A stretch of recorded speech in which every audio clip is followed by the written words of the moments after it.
जीव जनन कैसे करते हैं पाठ के अंतर्गत आज हम अलैंगिक जनन के दो अन्य टाइप्स के बारे में पढ़ेंगे। पहला है रीजेनरेशन इन प्लेनेरिया और दूसरा है बडिंग इन हाइड्रा। प्लेनेरिया में पुनरुद्भवन पुनर्जनन और हाइड्रा में बडिंग या मुकुलन।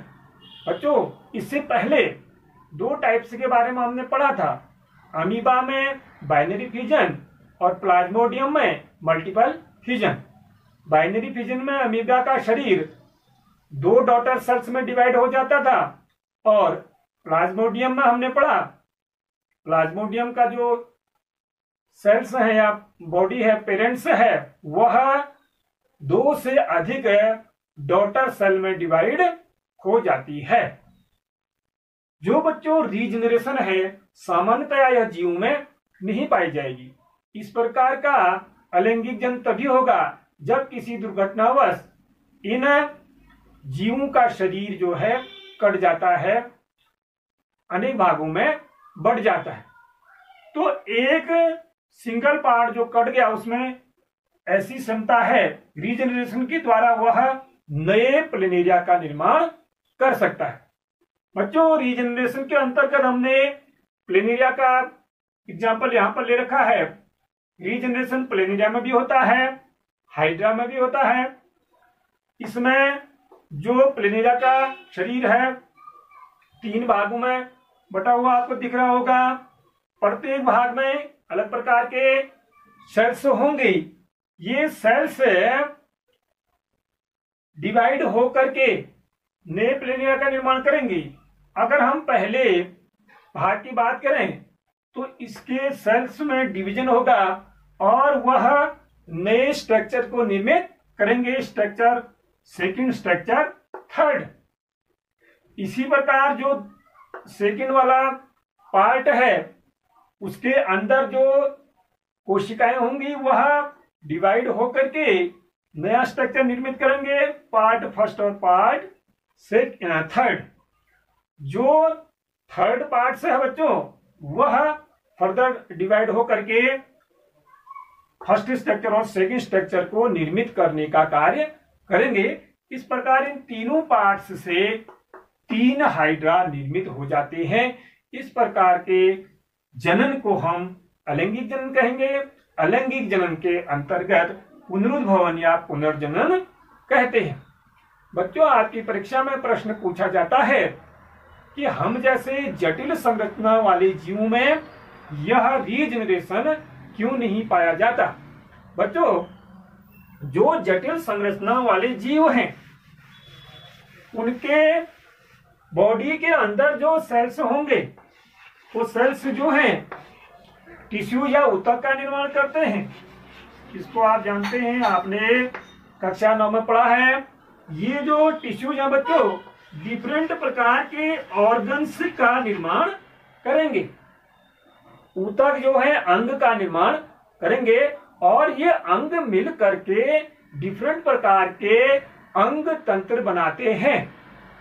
अगर हमारे शरीर से दिमाग को अलग कर दिया जाए, ब्रेन को शरीर के अन्य भाग से अलग कर दिया जाए, तो अन्य सेल्स में ऐसी क्षमता नहीं है कि वह ब्रेन को पुनर्निर्मित कर पाए। लेकिन हम प्लेनेरिया में देख रहे थे कि जो पार्ट 1 है वह पार्ट सेकेंड और पार्ट थर्ड को निर्मित कर लेता, लेकिन हमारा शरीर ऐसा नहीं कर पाता क्योंकि जो स्टोमक के अंदर सेल्स होंगे वह जो है ब्रेन के सेल्स को निर्मित करने की क्षमता नहीं रख सकते। इस प्रकार जो है हम जैसे जटिल संरचना वाले जीवों में या अन्य जटिल संरचना वाले जीवों में रीजनरेशन के द्वारा जनन नहीं हो सकता है। हमारे शरीर में लीवर में रीजनरेशन की क्षमता होती है, इसके सेल्स रीजनरेट हो जाते हैं। लेकिन ये अन्य जो ऑर्गन हैं उनको निर्मित नहीं कर पाते, उनको डेवलप ये नहीं कर पाएंगे। बच्चों, जो दूसरा अलैंगिक जनन है हाइड्रा में बडिंग या मुकुलन। जैसे हमने अमीबा में देखा था, जो पेरेंट सेल था वह डॉटर सेल में डिवाइड हो गया, या प्लाज्मोडियम में जो पेरेंट सेल है वो डॉटर सेल में डिवाइड हो गया। लेकिन इसमें हम जरा डिफरेंट प्रकार का अलैंगिक देखेंगे। ये जो वयस्क हाइड्रा है, सेल डिवीजन के दौरान शरीर के किसी भाग से जो है आउटग्रोथ या उबार निकल आती है, इसको हम बड या मुकुल कहते हैं। बच्चों, सेल डिवीजन के बाद ये बड या मुकुल टाइनी हाइड्रा में बदल जाता है, और टाइनी हाइड्रा जो है फर्दर डेवलपमेंट के बाद एक नए हाइड्रा को निर्मित करता है।